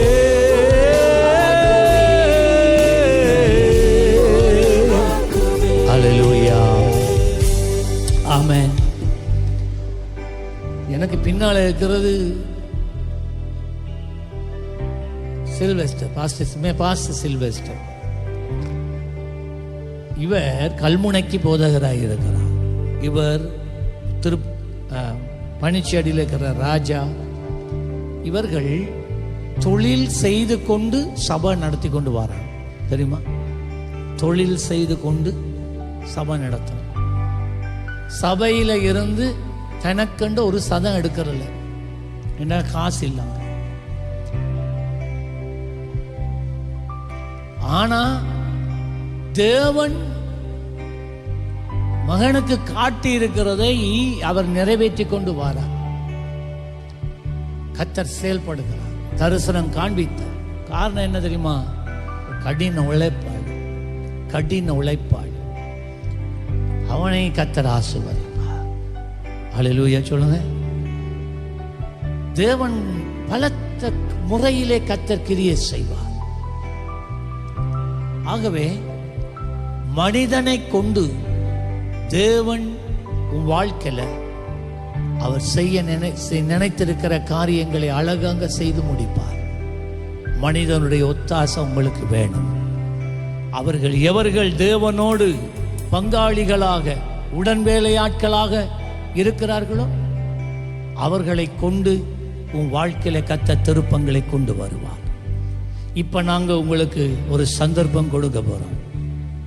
எத்தனை பேர் ஆண்டவர் என் வாழ்க்கையில தீர்க்க தரிசனமா சொன்ன காரியங்கள், தரிசனமாக சொன்ன காட்டின காரியங்கள், சொப்பனத்தில் வெளிப்படுத்தின காரியங்கள், உள்ளத்துல உணர்வா பேசின காரியங்கள் காலங்கள் ஆகியும் நிறைவேறாம இருக்கு. என் வாழ்க்கையில் அதை சீக்கிரம் நிறைவேறணும்னு நான் விரும்புகிறேன். ஆண்டவரே எனக்கு உதவி செய்யும் சொல்றாக்கள் முன்னுக்கு வாங்க. எதிர்பார்ப்போட நான் சொன்னேன், மனிதர்களை கொண்டு கர்த்தர் கிரியை செய்வார். இந்த மனுஷருடைய ஆசீர்வாதங்கள், இந்த மனிதருடைய கரங்கள் உன்னை தொடும்போது உன் வாழ்க்கையில இருக்கிற நுகம், இருள், சிறையிருப்பு, கட்டுகள் தானா அறுந்து போறதை நீங்க பார்ப்பீங்க. கர்த்தர் உங்களை ஆசீர்வதிக்கட்டும். சில்வஸ்டர் உங்களுக்காக ஜெபித்து நாங்கள் இந்த ஆராதனையை முடிவுக்குள்ளே கொண்டு வருகிறோம். ஆமென். அன்பு இரக்கமுள்ள தகப்பனே, தர்மியான உயிர்த்தெழுந்த இந்த ஓய்வு நாளை நீர் எங்களுக்கு தந்தபடியினால் உமக்கு நன்றி செலுத்துகிறோம். ஆண்டவரே, இந்த ஓய்வு நாளில் ஆண்டவரே நாங்கள் உம்முடைய பிள்ளைகளாக ஆண்டவரே ஒன்று சேர்ந்து ஆண்டவரே இந்த இடத்துல நிற்கத்தக்கதாக நீர் எங்கள் ஒவ்வொருவருக்குள்ளும் ஆண்டவரே இந்த ஒரே மனதின் ஆவியை ஆண்டவரே நீர் எங்களுக்கு கொடுத்தபடினாலே உமக்கு நன்றி செல்லுகிறோம். ஆண்டவரே, இந்த கால வேளையிலும் ஆண்டவரே நீர் எங்களை நினைத்தருளினதற்காக உமக்கு நன்றி செலுத்துகிறோம். ஆண்டவரே, ஆண்டவரே உம்முடைய பிள்ளைகளாகிய நாங்கள் ஆண்டவரே சுவாமி ஆண்டவரே ஒன்று சேர்ந்து உம்மை ஆராதிக்கிற பொழுது ஆண்டவரே உம்முடைய வெளிப்பாடுகள் ஆண்டவரே ஆண்டவரே உம்முடைய செயல்பாடுகள் இந்த இடத்தில் நடப்பித்ததற்காக உமக்கு நன்றி செல்லுகிறோம். ஆண்டவரே, ஆண்டவரே விசுவாசிக்கிறவன் ஆண்டவரே ஆண்டவரே தகப்பனே அந்த விசுவாசத்துடைய மகிமையை காண்பான் என்று சொன்னது போல விசுவாசத்தோடு வந்த ஒவ்வொரு பிள்ளைகளுக்கும் ஆண்டவரே நீர் இயற்கைக்கு அப்பாற்பட்ட அற்புதங்களை செய்து ஆண்டவரே உம்முடைய பிள்ளைகளுடைய தேவைகளை நிறைவேற்றினதற்காக உமக்கு நன்றி செல்லுகிறோம். ஆண்டவரே, அதே போல ஆண்டவரே ஆத்துமாவில் ஆண்டவரே தாகத்தோடு வந்த எங்களுக்கு ஆண்டவரே உம்முடைய தாசனை கொண்டாண்டவரே நீர் எவ்விதமாக இந்த பூமியில் செயல்படுகிறீர், எவ்விதமான காரியங்களை எங்கள் மூலமாக செயல்படுத்த விரும்புகிறீர் என்பதை வேத வார்த்தையின் ஆதாரங்களோடு ஆண்டவரே எங்களுக்கு கற்றுக் கொடுத்த ஒவ்வொரு ஆண்டவரே சத்தியத்துக்காக உமக்கு நன்றி செலுத்துகிறோம். ஆண்டவரே, ஆண்டவரே ஒவ்வொருவரும் இந்த சத்தியத்தை கேட்கும்படிக்காக செவிகளை திறந்து ஆண்டவரே ஒவ்வொருடைய அந்த ஆத்மாவுக்குள் அந்த வார்த்தை நீர் ஆண்டவர் நீ அனுப்பினதற்காக நன்றி செலுத்துகிறோம். ஆண்டவரே, உம்மிடத்திலிருந்து புறப்பட்டு வந்த அந்த வார்த்தையானது ஆண்டவர் இந்த நாளிலே விதைக்கப்பட்ட அந்த வார்த்தையானது அது வெறுமனே திரும்பாதபடிக்கு ஆண்டவரே குழந்தைகள் இருந்து பெரியவர் வரைக்கும் அந்த வார்த்தையானது நல்ல நிலத்தில் விதைக்கப்பட்ட விதையை போல் ஆண்டவரே 100 தன பலனை ஆண்டவருடைய வாழ்க்கையில காண பண்ணும்படிக்காக ஆண்டவரே நீர் இந்த நாளிலே அந்த விதையை நீர் முளைக்க பண்ணுவீராக சுவாமி. ஆண்டவரை கேட்கிறதில் மாத்திரமல்ல ஆண்டவரே அதன்படி செய்யத்தக்க ஆண்டவரே இந்த பலனை ஒவ்வொருவருக்கு நீ கொடுக்கத்தக்கதாக நாங்கள் ஜெபிக்கிறோம். ஆண்டவரே, ஆண்டவரே பலனையும் தைரியத்தையும் கொடுத்த ஆண்டவரே இந்த மட்டக்களப்பை ஆண்டவரே அசைக்கிற ஒரு தேவ ஜனமாய் இந்த சபையை நீர் ஆசீர்வதிக்க வேண்டும் என்று நாங்கள் ஜெபிக்கிறோம். ஆண்டவரே, ஆண்டவரே தேவனுடைய பிள்ளைகள் ஆண்டவரே உம்முடைய சாயலிலே ஆண்டவரே உம்முடைய ரூபத்தின்படி உருவாக்கப்பட்டதை ஆண்டவரை இழந்து போகாதபடி ஆண்டவரே பிசாசுடைய வஞ்சனைக்குள்ள ஆண்டவரே தங்களுடைய வாழ்க்கை ஆண்டவரை விற்று போடாதபடி ஆண்டவரே அவை காத்து கொள்ளத்தக்கதாக ஒவ்வொருவரும் ஆண்டவரே தங்களுடைய வாயிலை ஆண்டவரே உம்முடைய சத்திய வார்த்தைகளை உச்சரித்து ஆண்டவரே அதன் மூலமாக ஜெயத்தை பெற்றுக்கொள்ளத்தக்கதாக ஆசீர்வாதத்தை பெற்றுக்கொள்ளத்தக்கதாக ஒவ்வொரு நீங்க ஆண்டவரே இந்த நாளில் நீங்க பலப்படுத்தும்படியாய் நாங்கள் ஜெபிக்கிறோம். ஆண்டவரே, இந்த ஆராதனை முடிந்து போகிற பொழுது ஆண்டவரே ஆண்டவரே இவர்களுக்குள்ள ஒரு புதிய பலன் ஆண்டவரே உருவாகட்டும். ஆண்டவரே உருவாகட்டும். ஆண்டவரே, எதை என்னால் ஆண்டவருக்காக செய்ய முடியாது என்று நினைத்தார்களோ அதை செய்ய தகுதி உடையவர்களாக ஆண்டவர் நீங்க மாற்ற வேண்டும் நாங்கள் ஜெபிக்கிறோம். அப்பா, பரிசுத்த ஆவியானவரை நீங்க அசைவாடுங்க. உலர்ந்த எலும்புகளிடத்தில் இடத்துல எசேக்கியேல் பேசின பொழுது அது உயிர் பெற்றது போல ஆண்டவரே, இப்பொழுது பேசப்பட்ட அந்த வார்த்தை ஆண்டவரை உலர்ந்து போயிருக்கிற ஆத்துமாக்களை உயிர் பெற செய்யத்தக்கதாக இந்த வழியில் ஒப்புக்கொடுத்து ஜெபிக்கிறோம். பரிசுத்த ஆவியுடைய அசைவு ஆண்டவரை உருவாகட்டும் ஆண்டவரே, தனிப்பட்ட வாழ்க்கையில உருவாகட்டும், குடும்ப ஜீவியத்தில் உருவாகட்டும், சமூக ஜீவியத்தில் உருவாகட்டும் ஆண்டவரே. ஒவ்வொரு பிள்ளைகளும் எழும்பி ஆண்டவரே உம்முடைய ராஜ்யத்தின் வேலைகளை ஆண்டவரை செய்ய தகுதி உடையவர்களாக ஆண்டவர் இது முதல் கொண்டு அவர்கள் புறப்பட்டு செல்லுவார்களாக ஆண்டவரே. இன்னைக்கு எத்தனை ஆத்துமாக்கள் ஆண்டவரே ஆண்டவரை பரிதாபத்தோடு மரித்து கொண்டிருக்கிறார்கள் ஆண்டவரே. எத்தனை வாலிபர்கள் இன்னைக்கு பரிதாபமாய் ஆண்டவரை தங்களுடைய வாழ்க்கையை ஆண்டவரை இழந்து கொண்டிருக்கிறார்கள். அங்கே புறப்பட்டு செல்லுவார்களாக, அங்கே புறப்பட்டு செல்லுவார்களாக ஆண்டவரை. ஒரு மனிதனை காணவில்லை என்று சொன்னீங்க ஆண்டவரே. ஆண்டவரை இந்த நாளிலே உமக்காக எழும்ப ஒவ்வொரு பிள்ளைகளை பயன்படுத்தும்படியா என் ஆண்டவர் இரட்சகருமாய் இருக்கிற இயேசு கிறிஸ்துவின் வல்லமையில நாமத்தினாலே இந்த ஆண்டவரை நேரத்தில் ஒப்புக்கொடுத்து ஜெபித்து ஊழியத்தை ஆசீர்வதிங்க ஆண்டவரை. ஊழியர்களை ஆசீர்வதிங்க, வந்திருக்கிற பிள்ளைகளை ஆசீர்வதிங்க. பரிசுத்த ஆவியானுடைய பலத்தோடு கூட ஒவ்வொரு நிரம்ப செய்து நிரம்பி வழிகிற பாத்திரமாய் நீ பயன்படுத்தும்படிக்காக ஆண்டவர் இரட்சகருமாய் இருக்கிற இயேசு கிறிஸ்துவின் வல்லமையில நாமத்தினாலே ஒப்புக்கொடுத்து ஜெபித்து ஆசீர்வாதங்களை கிறிஸ்து இயேசுவின் மூலமாய் நாங்கள் பெற்றுக்கொள்ளுகிறோம் எங்கள் ஜீவனுள்ள நல்ல பிதாவே, ஆமென். நாங்கள் எல்லாரும் சேர்ந்து சொல்லுவோம்.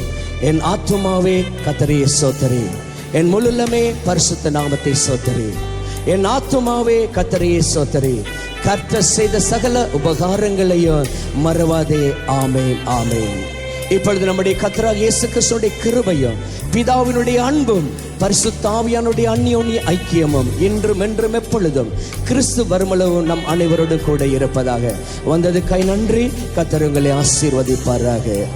பிரியமானவர்களே, எமது ஆராதனையுடன் இணைந்திருந்தமைக்கு எங்கள் மனமார்ந்த நன்றிகளை தாழ்மையுடன் கூறிக்கொள்ளுகிறோம்.